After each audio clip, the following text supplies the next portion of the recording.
अस्सलामु अलैकुम वरहमतुल्लाहि वबरकातुहू। एक नए सबक के साथ आप खिदमत में हाजिर हैं।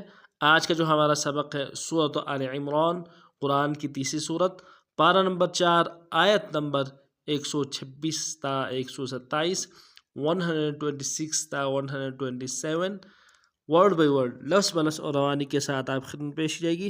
सबसे पहले लफ्ज़ बलस पढ़ना सीखेंगे। अऊज़ु बिल्लाहि मिनश शैतानिर रजीम, बिस्मिल्लाहिर रहमानिर रहीम, वमा जअलहुल्लाहु वमा जअलहुल्लाहु इल्ला बुश्रा लकुम लकुम इल्ला बुश्रा लकुम वमा जअलहुल्लाहु इल्ला बुश्रा लकुम वलितत्मइन्न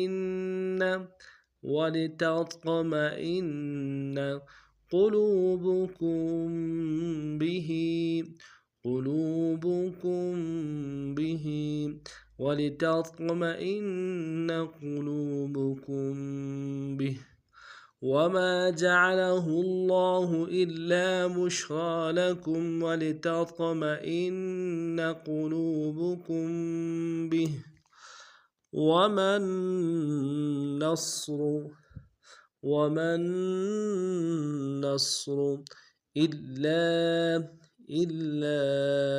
من عند الله العزيز الحكيم إلا من عند الله العزيز الحكيم وما النصر إلا من عند الله العزيز الحكيم ليقطع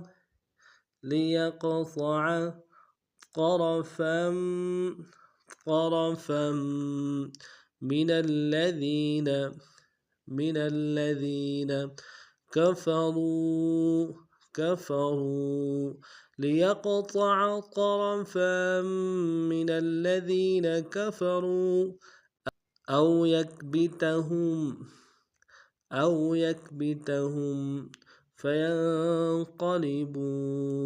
فينقلبوا خائبين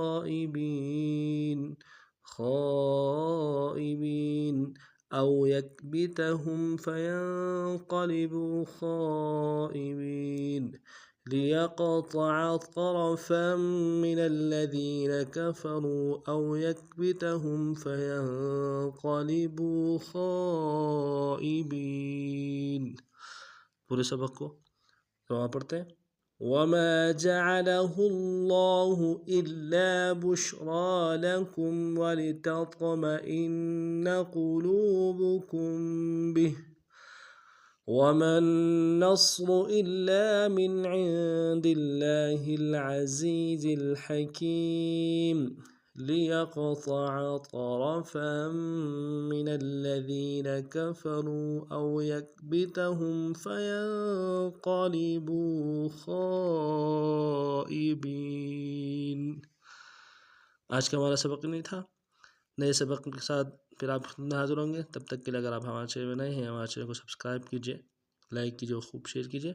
अस्सलामु अलैकुम व रहमतुल्लाहि व बरकातुहू।